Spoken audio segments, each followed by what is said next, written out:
Où va la formation post-crise du modèle pédagogique? Comme vous l'avez vu dans le titre, avant de répondre à la question « Où va cette formation post-crise sanitaire ou post-crise du modèle pédagogique ?», j'aimerais revenir un instant sur les facteurs de transformation en cours. Cette transformation en cours du marché de la formation en marché au pluriel de la formation est le produit de multiples facteurs. L'innovation pédagogique et la loi Avenir professionnel viennent se conjuguer à presque 2 ans de quasi-confinement. La crise sanitaire n'est qu'un accélérateur des transformations en cours, pas la cause première. La cause majeure est celle de la crise du modèle pédagogique. Ceci posé, que voit-on apparaître sur le marché de la formation professionnelle? Le constat majeur, c'est une division du marché en 3 marchés principaux.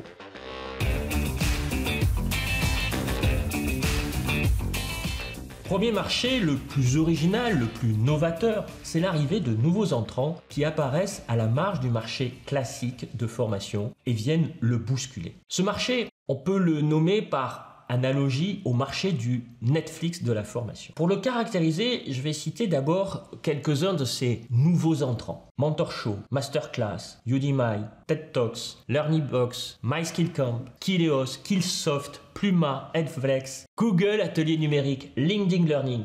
La liste est déjà longue et je n'en ai cité que quelques-uns et vous avez vu, ils ont beaucoup de terminologie anglaise. Pourquoi? Parce qu'ils viennent de l'international. À l'heure où nous parlons, ils ne sont pas encore très connus en France, sauf les très grands ou les plus grands. Ils n'ont pas encore submergé le marché français de la formation, heureusement pour les opérateurs historiques. Mais ils pointent le bout de leur nez et proposent de disrupter, comme on le dit maintenant, le marché traditionnel de la formation. Leur offre est en effet assez originale. Pour quelques dizaines et au maximum centaines de dollars ou d'euros par mois, ils offrent un catalogue quasi illimité de ressources pédagogiques digitales. Charge à l'apprenant ensuite de se débrouiller pour apprendre. Certains, comme Skillsoft, un des plus grands, ont bien compris que cela risque de fonctionner difficilement et proposent justement de mettre à disposition des coachs ou mentors après le rachat de la société Pluma, spécialiste justement de ce coaching à distance. Ce marché reste pour l'instant en marge du marché cofinancé. Mais tôt ou tard, en pénétrant le marché français, il se mettra au diapason. Il lui suffira de rapprocher ses ressources digitales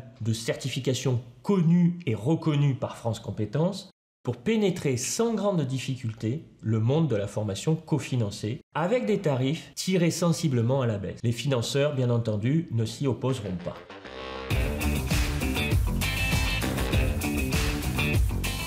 À l'opposé de ce marché du Netflix de la formation, un second marché vient attaquer par le bas cette fois-ci le marché classique de la formation cofinancée. C'est tout le marché de la formation grise, celle que l'on ne voit pas et qui pourtant permet à des millions de salariés, et de non-salariés aussi d'ailleurs, de se former chaque année. Hier, cette formation s'appelait formation sur le tas ou tutorat. Avant-hier, elle s'appelait compagnonnage. Aujourd'hui, avec la FEST, mais aussi le développement du marché précédent, du Netflix de la formation donc, ce marché devient non négligeable, non pas en valeur, mais en volume. Nombreux sont les directions L&D, comme on dit aujourd'hui, ou si vous préférez les services formation des grandes entreprises, qui en sont convaincus. Ils voient dans ce marché, que l'on pourrait qualifier d'organisation ou d'équipe apprenante, une bonne manière de réduire les budgets de formation, tout en élevant de façon significative la valeur d'usage de la formation. En effet, il ne s'agit plus, à travers de cette logique d'organisation apprenante, de former pour acquérir seulement des connaissances via des formations courtes, mais de développer au quotidien des compétences parfaitement en phase avec les besoins de l'entreprise. L'originalité de ce marché est qu'il ne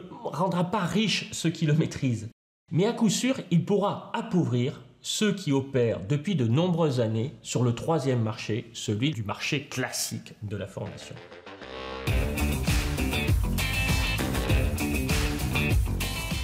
Terminons maintenant avec ce troisième marché dit classique, qui est en fait historiquement le premier, on est d'accord. Marché donc historique de la formation, cofinancé et qui se fait attaquer par le haut par le Netflix de la formation et par le bas par l'organisation apprenante, il est sécurisé par les confinancements. Hier c'était le DIF, les contrats et périodes de professionnalisation. Aujourd'hui c'est le CPF, le FNE formation ou les contrats d'apprentissage. Mais en même temps il est terriblement challengé. Un des leaders de ce marché a annoncé une baisse de moins 29% de son CA en 2020. On dira que c'est la faute au Covid.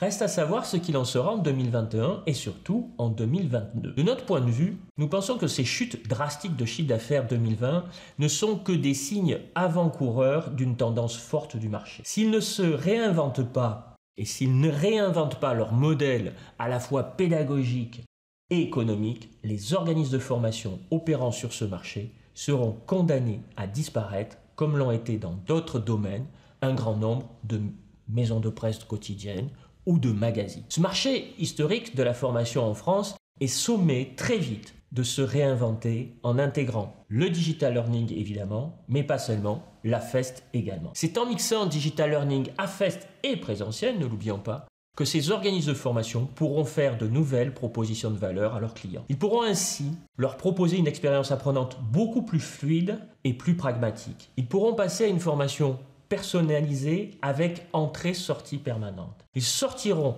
ainsi du modèle économique du groupe classe et déplaceront la création de valeur de leur offre de la simple acquisition de connaissances au développement de compétences certifiées. Et encore mieux, pour les publics en reconversion, leur promesse de création de valeur pourra aller jusqu'à l'insertion ou la réinsertion dans l'emploi. Ce marché historique, nous le qualifierons donc de marché à réinventer. La transformation ne se fera pas en claquant des doigts, mais ceux qui la mèneront avec un engagement réel ont autant de chances de réussir que les nouveaux entrants.